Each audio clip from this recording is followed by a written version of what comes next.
Mas será que não é uma contradição, ministro? Se a criança não está indo à escola, é porque a família está numa situação grave.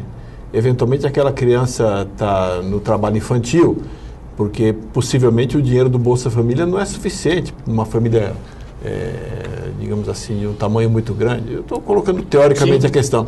Será que nesse caso o mais certo é cortar o benefício? Será que não seria o caso de tomar outro tipo de providência? A sua preocupação, Alô, está absolutamente correta. E nós estamos trabalhando nessa linha. Por isso que é importante sempre ver o Bolsa Família nesse contexto mais amplo das outras políticas sociais, dessa grande rede nacional de proteção e promoção dos pobres. Porque nós temos, por exemplo, hoje um programa, que é o Programa de Atenção Integral às Famílias. Esse programa se materializa, como eu já disse, através dos Centros de Referência da Assistência Social, os CRAS, que nós chamamos também Casa das Famílias, onde trabalham assistentes sociais, psicólogos. Temos hoje no Brasil aproximadamente 4.000 CRAS, além de mais de 1.000 CREAs, que são centros de referência especializados na assistência social, que trabalham com situações mais delicadas, trabalho infantil, exploração sexual de crianças e adolescentes. O que nós estamos fazendo? Quando uma família não manda a criança à escola, nós não cancelamos o benefício. Nós suspendemos o benefício, para que aquela família se manifeste. Agora, como nós sabemos que podem ser famílias muito pobres, e você tem razão, famílias que estejam vivendo uma situação extrema de desconstituição familiar, miséria mesmo, né, problemas de alcoolismo, de drogas, de abandono das crianças, nós estamos então orientando as pessoas que trabalham nos CRAS e nos CREAs para que elas procurem essas famílias, porque esses equipamentos estão implantados exatamente nas comunidades mais pobres e mais carentes. Essa integração que é importante. Nós estamos integrando agora o programa Bolsa Família com o programa de erradicação do trabalho infantil. As famílias recebem, integrando também o acompanhamento. Da mesma forma, como eu disse aqui, que estamos integrando no campo da assistência social o pró-jovem adolescente com os adolescentes do Bolsa Família, porque no ano passado nós ampliamos a faixa etária de 15 para 17 anos. Estamos dando acompanhamento a esses adolescentes. Acompanhamento socioeducativo, atividades esportivas, culturais, etc. Pois não, Ministro, com relação à porta de saída do Bolsa Família, que também é um alvo favorito dos críticos do programa, né? Como é que está funcionando agora realmente a inserção dessas pessoas no mercado de trabalho, cursos profissionalizantes? Os dados do ano passado não são muito positivos, né? Primeiro, eu não gosto, estou em campanha aberta contra essa expressão porta de saída. Um dia caiu minha ficha. Eu lembrei que lá na minha terra, lá no norte de Minas, em Bocaiúva, a gente usa uma expressão, porta de saída é a serventia da casa. Quando uma pessoa é incômoda, é chata, você fala isso. A porta de saída é a serventia da casa. Porque dá essa ideia de que os pobres são incômodos. O Brasil, que teve tanta paciência em manter a escravidão, em manter a pobreza, a concentração da terra, da renda, as injustiças sociais, agora ele quer depressa resolver. Quando que essa gente vai sair daí? Né? Essa visão dos setores mais conservadores, que tem ainda essa mentalidade escravocrata, né? Essa coisa assim de... Não se trata de porta de saída. Ainda hoje estava lendo, há poucos dias, eu estava lendo um artigo do Marcelo Neri, né? Da FGV. Do valor econômico, falando isso também, né, que não se trata mais de falar de portas de saída, trata-se de ampliar as portas de entrada. Ampliar as portas de entrada para o trabalho, para a dignidade humana, para a justiça, ampliar as portas de entrada para a vida, né? Pois bem, nesse sentido, nós estamos priorizando muito agora essa questão fundamental da qualificação profissional, nessa perspectiva da emancipação, da gradativa, mas crescente autonomia das famílias, né? Nós estamos trabalhando o plano setorial de qualificação do Bolsa Família em função das oportunidades que estão sendo geradas pelo PAC.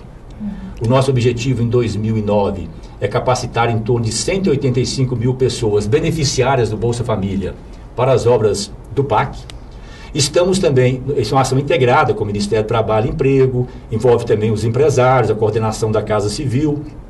Nós temos agora também, nessa mesma linha, o plano setorial de qualificação em função das oportunidades que estão surgindo do turismo, desenvolvimento do turismo em algumas regiões do Brasil.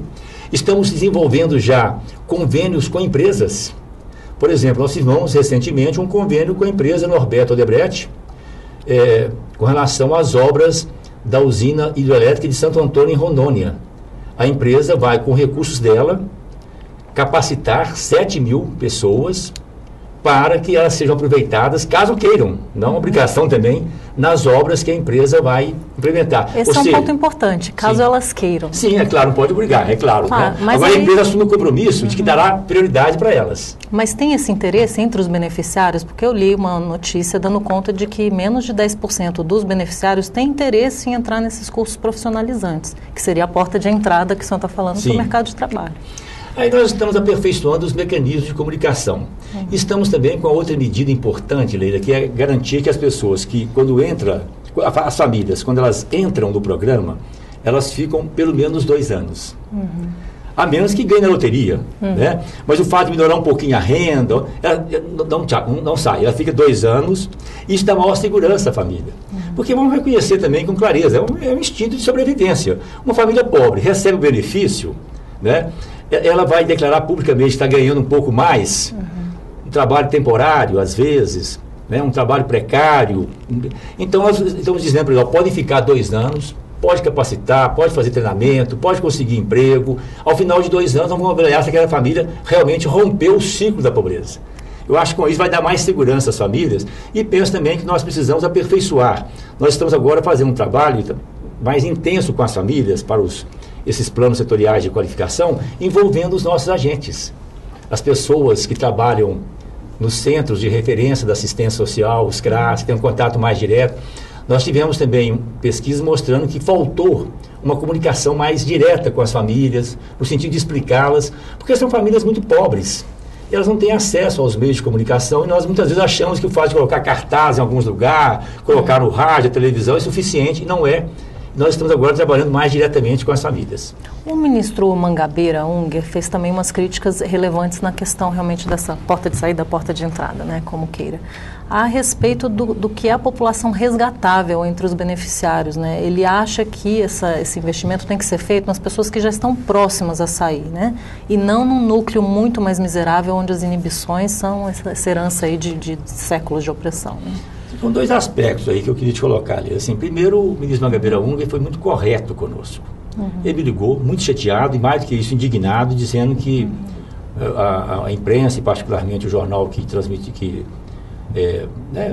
ou jornais que falaram das suas declarações não tinham sido corretos, ou corretos, não sei se foi um jornal especificamente, mas ele não me mandou para mim a fita inteira das declarações dele, inclusive já transcritas, sabe?